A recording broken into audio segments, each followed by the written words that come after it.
70-летняя легкоатлетка Мария Неустроева из Якутии выиграла 4 золотых медали на Европейских играх ветеранов. Родственники тепло встретили спортсменку. Соревнование прошло в итальянском городе Турин. Мария пробежала 4 дистанции, а именно 800 метров, 1,5, 5 и 10 километров и везде первое место.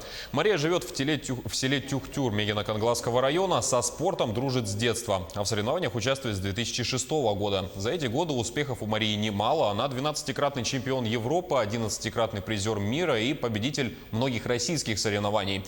Секрет успеха прост – здоровый образ жизни и регулярные тренировки.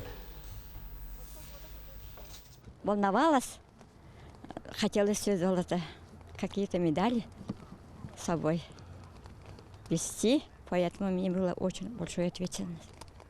Каждый день точно по 5 километров, иногда добавляю. Занимайтесь спортом, будьте здоровы.